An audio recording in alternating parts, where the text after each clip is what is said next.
les mamans. Salut, salut, salut. C'est vous que je cherchais. J'étais à votre recherche. Je courais par-ci, par-là. Parce qu'aujourd'hui, je me suis rendu compte que la fin de ce week-end, c'est une célébration. L'Halloween. L'Halloween, c'est la fin de ce week-end. J'avais vraiment oublié. Beaucoup d'entre vous vont me dire, mais c'est quoi l'Halloween, Mama James? L'Halloween, c'est une célébration qui se fait le plus souvent en Occident. Nous ne connaissons pas ça en Afrique. C'est sûr que nous célébrons ce style de fête sur un autre genre. Mais l'Halloween ici, c'est la fête, c'est le culte des morts. Alors vous allez me poser la question, mais Mama James, quel est le problème? Est-ce que c'est urgent? Est-ce qu'il y a un problème quelconque? Oui, les mamans, il y a un problème. Parce qu'en fait, nos enfants sont invités à l'école, mais pas habillés comme d'habitude. Alors, ils sont invités à porter des tenues de déguisement. La tenue d'une infirmière, par exemple, la tenue... il n'y a pas seulement des choses méchantes, hein, mais aussi, nos enfants peuvent porter une tenue d'un ange.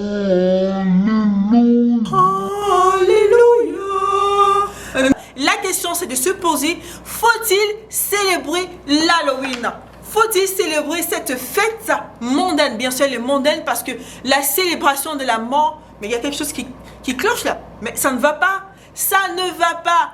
N'oublions pas que la mort était un ennemi. Et le diable, parce qu'il avait le pouvoir de la mort, il tenait captifs ses esclaves. Il faisait peur avec la mort. Mais notre Seigneur, il a vaincu à la croix. Notre Seigneur Jésus a vaincu la mort. Et puis, on peut le voir dans 1 Corinthiens 15 où le Seigneur peut dire mort, où est ton aiguillon? Le Seigneur Jésus, bien sûr, a vaincu la mort. La mort est vaincue et notre Seigneur est vainqueur. Pourquoi est-ce que nous devons célébrer un ennemi qui a été déjà mis au sol? Mais c'est stupide quand même. Il a été mis au sol, la mort. Il est là, sa part est terminée. Mais aujourd'hui, jusque-là, Satan et ses disciples veulent encore honorer le maître. Et sur quoi? Ils veulent encore que nous venions, nous, les croyants, avec nos enfants. Non, non, non, c'est pas possible. Parce que moi, mes enfants, je ne le vois pas comme avec l'œil de la vue, je le vois avec l'œil de la foi. Mes enfants, vos enfants, ce sont des futurs croyants, des futurs disciples de Christ et non disciples de Satan. La Bible dit quelque chose.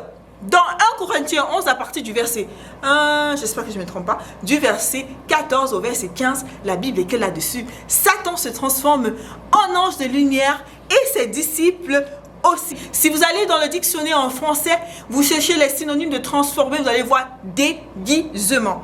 C'est Satan qui se déguise. Nos enfants peuvent porter une tenue d'un ange. La Bible dit que on avait fait une fête, on avait convié, et ensuite le maître est venu, il a trouvé un invité qui n'était pas habillé en tenue de fête et il lui a dit, mais qui t'a mis ici? La Bible dit, il a dit, jetez-le dehors là où il y aura les plats et les graissements dedans. Sur la table du Seigneur, il n'y a pas des incrédules, il n'y a pas le démon, il n'y a pas les démons. Par contre, le diable veut quand même que nos enfants s'asseyent à sa table, ou bien nous, ou pas seulement nos enfants, parce que si nous déguisons nos enfants, nous les habillons en tenue de quoi que ce soit que nous voulons, nous aussi, nous participons à cela, nous sommes à sa table, ensuite nous entraînons nos enfants avec nous. Ça, c'est très dangereux, parce qu'il faudrait d'abord connaître qui nous sommes. La Bible dit, nous sommes la lumière du monde. Et ça, c'est Matthieu 5, à partir du verset 14, si je ne me trompe pas, qui dit, nous sommes la lumière du monde. Et la Bible continue. Est-ce qu'une lumière située sur une montagne peut être invisible? Impossible. Ou est-ce qu'on allume une lampe pour la mettre en dessous de la table, ou est-ce qu'on allume la lampe pour mettre au-dessus de la table? Si on allume bien une lampe, c'est pour qu'elle soit au-dessus de la table pour éclairer toute une pièce. Alors, pourquoi est-ce que nous avons besoin de nous déguiser? Pourquoi est-ce qu'on a besoin de nous transformer alors que de nous-mêmes nous sommes une lumière pour éclairer? Pourquoi est-ce qu'on veut couvrir la lumière que Dieu a mise sur nous à travers son esprit? Il y a quelque chose qui cloche.